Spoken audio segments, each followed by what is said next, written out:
All right, thanks, Macy. FSU students no doubt are in shock over this morning's shooting. GTN's Alicia Tarancon is also live from Florida State and reports how an anxious campus is coping with the devastation. Alicia. That's right.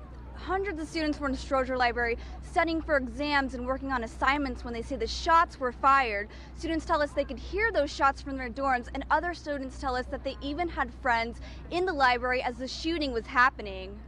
It was about 12:30.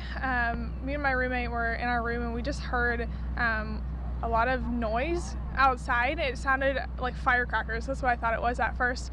And then there's all these sirens going off, police cars and the school alert system, and there's just a ton of noise. Carissa Gross, a freshman on campus, says she lives in dorms that are only a few feet away from Stroger Library.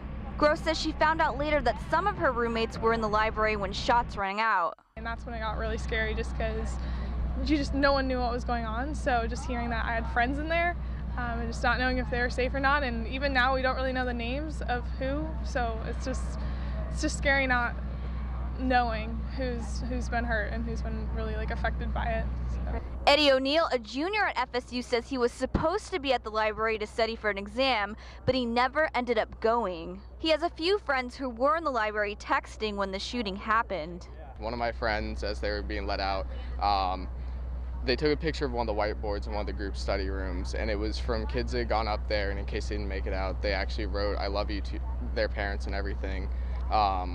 And it really was a heartfelt moment for all of us, and it really hit close to home.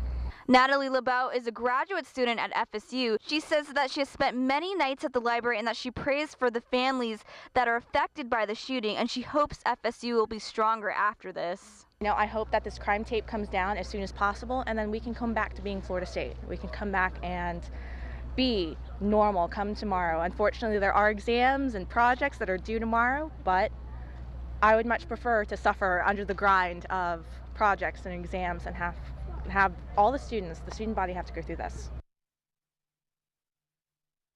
Will be resuming tomorrow. There will also be counselors available for students and staff members, and FSU says there will be an increase of police presence on campus. Reporting live from FSU, Alicia Tarancon, GTN News.